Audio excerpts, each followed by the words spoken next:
Hotel Transylvania came out in the fall of 2012, meaning I was 7 years old when this movie was unleashed upon my little brain. I would be lying too if I said I didn't fall in love with the first movie, and honestly, I still do love it.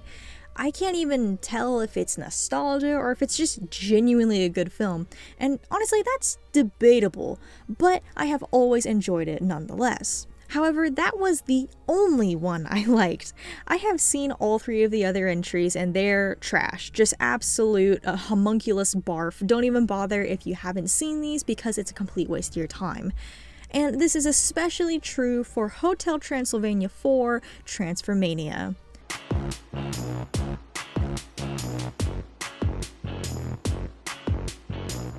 Having lost Adam Sandler, assassinated pretty much every single one of our beloved characters, and brought upon us perhaps the worst character designs right under Has Been Hotel, and if I see anyone glazing Has Been or Helluva Boss, you are not in a safe space. What? Who said that? Since the beginning, there has been a fandom for these movies, and especially a fandom for Griffin, or as most know him, the Invisible Man.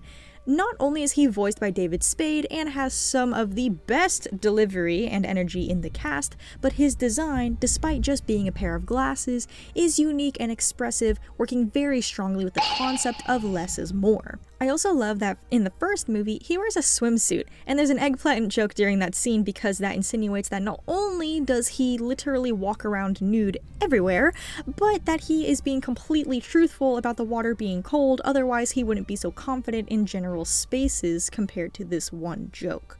If you don't know what I'm talking about, you're probably unaware of what I'm talking about in terms of the scene, or you are way too young, and if that's the case, why are you here? I just find it really funny, even if the writers were simply not paying attention to what they were doing and just wanted to do a funny joke. Either way, I enjoyed that and the character overall. Now, obviously, it is confirmed he does consistently live in the nude, as we found in Hotel Transylvania 4, when he is blasted with the green ring pop into a human. But what this movie also confirms is that all of these beloved characters from the main cast are ugly! I refuse to believe this movie was ever made. It's just bad. The designs are bad, the acting is bad, the story is bad. I don't need to make a video essay entitled "The Fourth Hotel Transylvania Movie Situation is Insane" video to tell you that it is just a ratchet movie that I watched for free on release through Prime Video. Everyone was freaking out at the reveal of these guys as humans, and this was mostly because Griffin was the ugliest one. Yeah, he is uglier than the walking corpse, which I'm gonna touch on that for a second. Murray being super old like this insinuates that he either died like that and was brought back to life with the ring pop blast for a few days because of it, or that if he hadn't died however many years ago, that he would look like this from regular aging. Judging by literally everything we know about mummies, the monstrification of the mummy process, and the general story surrounding the character, the latter is impossible. The whole thing this ring pop does is turn monsters into humans and humans into monsters. Frank, who is an amalgamation of dead people, is somehow a young bachelor that looks like a marshmallow with a toupee and isn't reflective of his uneven body parts or his natural face. And Dracula becomes just an average dad. So why in the world is Murray built like this? What should have happened that would have raked in so much more money is they should have done like K-pop Demon Hunters and made them all pretty boys, since that's what the fans wanted! Yes, it's a kids movie series, but the first movie came out 10 years before the fourth one, and that would have made me 17 when it came out. Borderline legal adult in the US. Like most people who have watched the first film, your fan base was older and deserved hot monster men! I don't care if anyone tries to act nonchalant and says, "Oh, it ain't that deep." I have preferences and enjoyments, and you have no personality. And have you seen The Invisible Man at Universal? If someone dropped a Forbidden Love, slow burn romance horror novel tonight about this man in an MC that conveniently looks, sounds, and acts like me, I would buy multiple copies and read them all until the spines all give out. Okay, I gotta calm down and get to the point. Jingle, jingle, jingle, jangle, jingle, jingle, jangle. Everybody still here? Okay, good. Go support and donate to my Ko-Fi fundraiser. I have Cookie Run keychains I made, and if you donate $5 or more, you can claim your choice of a free Cookie Run keychain on my shop. And don't forget to check out my commissions, adopts, and all my other socials. And this Minecraft series that I did. So I originally started sketching these guys on paper since I had a headache when I felt the desire to make this video and I didn't want to strain my eyes anymore. and I had planned on doing a portrait and a full body in the same pose as their poster images. But I kind of lost my fire pretty early on in the making of the art since I've been under a lot of stress lately and YouTube has just been feeling more like a burden than a hobby. Hence the lack of schedule and the lack of video last weekend, which sorry for that. Anyways, I stepped away from the art since frankly I just didn't feel like drawing for the channel, nor did I feel like drawing in general. But about a week later, I got right to work and I completely restarted from scratch. Except for Marie and Frank, I kept their designs relative to the original sketches I did, but I came back with a stronger fire, and you can tell. The art is just so much better and full of life. I always notice when I do art that I don't want to do. It's very stiff and boring. Even the rendering is just as sloppy as I can make it without looking bad because I just have no desire to do it. And that's one thing I've been working on lately for myself is making art I want to make within regulation. If I do a video, I want to actually want to do it, you know? Which this is why I recently started doing more game content. I enjoy gaming and it's a fun break from my busy tornado of a life that I can share with you guys. I like treating this channel as more of a journey and a journal of my life rather than, hey, look at this art production, because that's not fulfilling to me. Living is. Anyways, enough of the sappy stuff. Let me explain these sexy monster men and what was going through my head with each of these designs. Starting with Murray, since I supposed I feel the most strongly about his design, I wanted Murray to be the slender Casanova of the group, seeing as in the first film, he shows that he isn't with a specific person and flirts, or at least excitedly takes in the eye candy of other mummy women. So I wanted him to look a bit cocky and reflect that in his style, which is also reflective of his general attitude. He has a fun, loving, free spirit about him that's just plain wild, but he knows when to lock in, so that communicated to me like a young music star or like a pop or rap artist, which that to me therefore meant streetwear. At least that was the plan. See, I wanted him to have a streetwear vibe about him, or at least something that spoke I'm the life of the party, while also keeping the Egyptian mummy elements alive. And all that to say, he looks like Pharaoh from Monster High, the New York one, you know, and that was completely unintentional.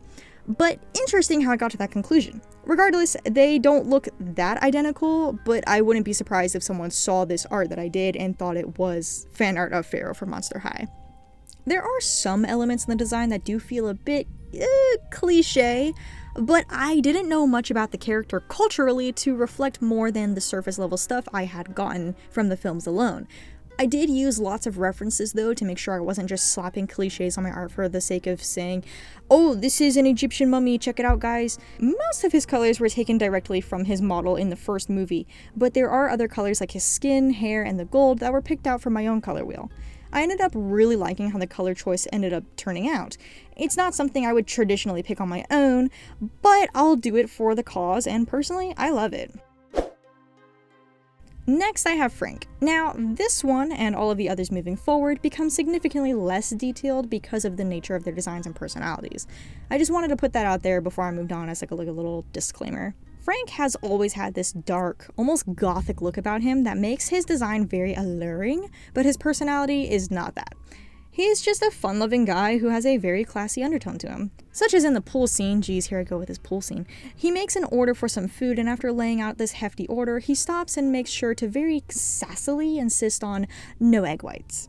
And he holds his hand up and everything. It's a very particular thing he did right before running off to jump off the high dive, where he, again, insists that he won't get hurt before plunging into the pool and very much so getting hurt. So, does this make him calculated and intentionally reckless? I think I'm going way too into this character, much more than I should, but I digress. His design inspired my design more than his personality did, so I went for a, gothic look. And I'm talking trad goth, so like Robert Smith, who was literally my reference photo for this.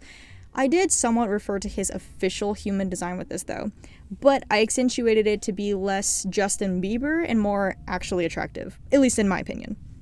Coloring him was easy, since I just used the color picker from his official design, and I went for a more pale skin tone since the other tones I went for the rest of the cast were relatively dark aside from Griffin. And after that, it was just rendering and nothing more. This is a good example of less is more, since it's a minimalist design that speaks into a human version of this character, even having gone out of my way to broaden his shoulders within a realistic standard for a pretty boy. Now, third on our list is Wayne. Now, this one I struggled with for a pretty long while, since he easily could have translated into my mind exactly how he looks in the fourth movie, which isn't the worst design, but it just doesn't hit the way it could have.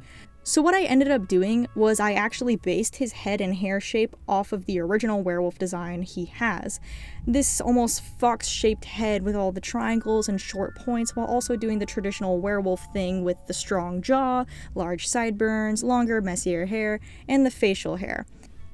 And that last element is in the official 4th entry design, although it just looks like he glued a washed up rat to his face. Not my design. I went for the iconic look that is seen in films such as Monster Squad, which if you haven't seen that movie, it is so iconic. It's an 80s film, so naturally won't look up to par with our modern filming, but it is a classic and worth the watch.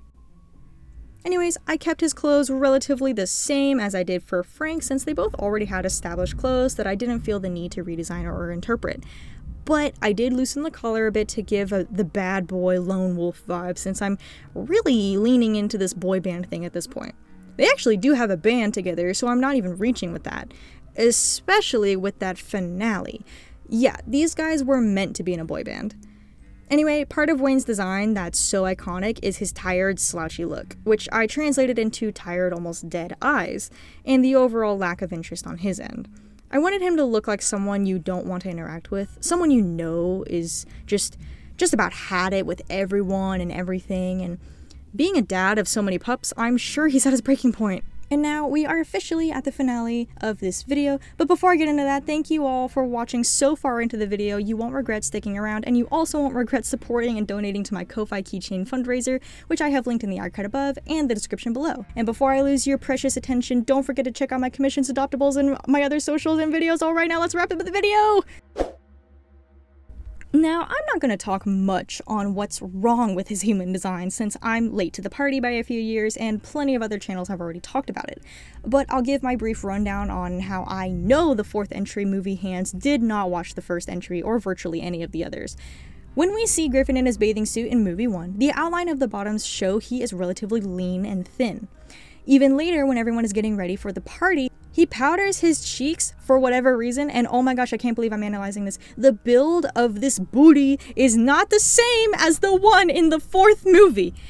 Here, his body proportions are accurate to the pool scene, showing him to be slimmer, and his hips are much higher than in his 4th movie design. Even in the 2nd movie, in the wedding scene, in the very beginning of the movie, we see Griffin in a collar and a top hat. The brim of the hat is very close to the glasses, which does not match the forehead length of the 4th movie design, and most importantly, the collar is slim around his neck, which means he has a slender neck and not this no clavicle having dig-it looking freak! Where is your neck?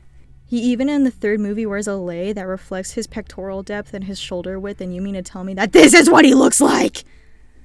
I think the ring pop is actually an evil ring pop that just makes everybody ugly, because even Johnny looks like an idiot. What even is this monster? I thought the thing merely transforms, not builds a whole new species that we've never seen before. Okay, so we understand why this design is terrible, and honestly, there is a thing I want to compare his design to, but I feel it may be very inappropriate. So instead, here's a picture of a Mike and Ike me and my brother found that explains everything. So, fixing this was the equivalent of cleaning out a hoarder's house. We gut the junk and virtually start fresh.